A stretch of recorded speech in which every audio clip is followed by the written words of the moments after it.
Hi, I'm Grace Gindra, and today I'm going to show you 6 different egg preparations on this tray here. So I'm going to be pairing them into the groups so that way you can clearly understand, because some of these eggs are very similar in cooking process. So over here I have an omelet, and what you do for that, as well as the scrambled egg over here, you can pour into you can crack the egg, put it into a cup, and then you stir it around with a fork. And then after that, what you do is you pour it onto a pan, and for an omelet, you gotta keep it round shape. So you would just wait a minute or two and then start scraping it around the circle to make sure it keeps its solid form. And for the scrambled egg, what you do is you immediately start breaking it up after a few seconds. It stays its solid form, but make sure it's broken into many pieces. I added basil to mine, that's why there's a bunch of spots on that one. And I added spinach to my omelet. And over here, I have my fried egg and my over easy egg. For both of those, what you do is you crack an egg. I like to put it in a cup because it can break very easily when you're doing eggs. So what you do is you crack the egg very slowly so it doesn't break. I personally like my fried eggs not cracked. You put them into the cup, and then you pour it onto the stove slowly also, so that way it doesn't crack. And then you make sure that it's white and somewhat brown on the outside, so that way it's not, so that way it's fully cooked. And for a fried egg, you gotta wait a little bit longer, toss it around, make sure it's you keep its solid form. But for an over easy egg, make sure it's cooked almost all the way.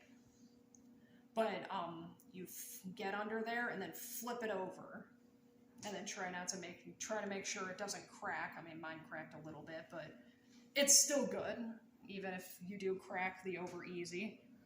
And also make sure that it's brown and mostly solid and not too runny. And finally, these are my more complicated eggs. This is the baked egg, also known as the shirred egg. And what you do for that one is you add some soft butter to the bottom, and then add a topping. I like to add spinach. Crack an egg. Make sure it doesn't break. I just used a separate cup for that as well. And add some cheese, some heavy cream so it keeps its solid form. It's a good thickener. Then you pop it in the oven. The general rule is 5 to 7 minutes, but I did it for 10 to 15 just because your oven works differently. My oven works differently. Every oven is different, so you gotta make sure you pay attention to that. And finally, I have my poached egg, my Eggs Benedict.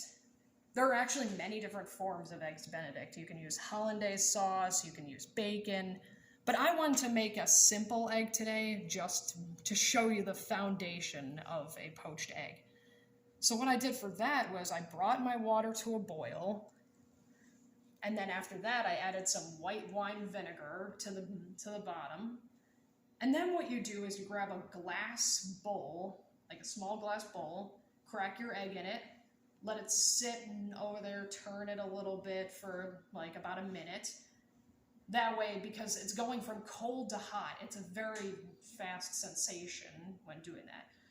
So then you pour the egg slowly after that, and then it goes in, and then it kind of wraps up like a cocoon, almost like a spider effect. And then you gotta stir it around, but keep the eggs apart if you plan on making more than one. And after that, what you do is you use a slotted spoon, let it sit, and have something underneath because it drips a lot. You can't have it onto any kind of bread you're using.